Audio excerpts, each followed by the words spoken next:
Fresh off being humiliated after claiming that people need to accept rampant crime waves as part of living in a big city, actor Seth Rogen has made himself look like a right knobhead once again. His new HBO show, Santa Inc., portrays Father Christmas as a cynical, bigoted fraud who weaponizes his white privilege to exploit women and people of color. There have been many Santa Clauses throughout history. Some were loved, others loathed.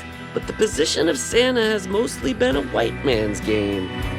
Exactly, it's fucking crazy. Things have gotta change. An R-rated animated Christmas comedy with a touch of a feminist agenda. Suffice to say, denigrating Santa at Christmas time and using him as a vehicle for your sanctimonious, tawdry, woke social engineering hasn't gone down so well. Almost immediately upon its release, the series fell flat on its arse. On IMDb, Rogen's new film is less popular than Netflix nonce-fest Cuties. This clip from the Critical Drinker channel explains why the new series is so dire. An 8-part TV show starring two preachy, self-righteous activists and theoretical comedians that have been so chronically unfunny for so fucking long that I genuinely struggle to remember how or why they even became famous in the first place. A storyline that tries to shoehorn every possible permutation of the message and mix it all together with crass jokes about the Holocaust and the unspecified virus of unknown origin. Good news, sir. More American kids believe in you than they do in vaccines or the Holocaust. That's great!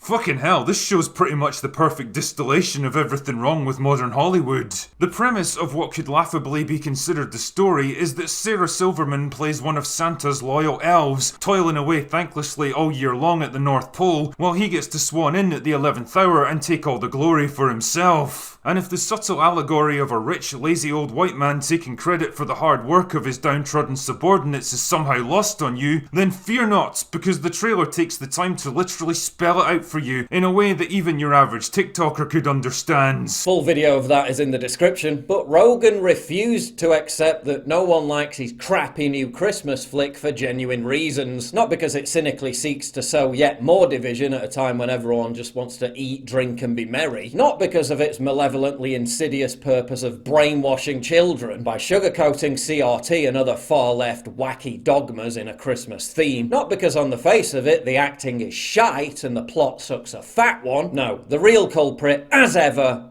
is white supremacy. We really pissed off tens of thousands of white supremacists with our new show Santa Inc., which is now available on HBO Max. Please read the responses to this tweet for confirmation. Is this like when nobody liked the new Ghostbusters because it was an all-woman cast and not because it sucked? So everyone who dislikes your movie is a white supremacist. Damn, I haven't watched it yet, but that's a lot of pressure for me to like it now. Like it and I'm okay. Dislike it and I'm a white supremacist. Weird. Variety is not exactly the bastion of white supremacy. Everyone must be a white supremacist because I can't find a positive review. Am I out of touch? No, the people are racist. Despite being bailed out by YouTube hiding the dislike button, after the trailer had already received a ratio beatdown, the reaction was so bad that HBO disabled comments entirely. And if you think all this is the doing of a small gaggle of 4chan internet racists, and not the overwhelming sentiment of huge numbers of the public in general, you probably smoke more weed than Seth Rogen.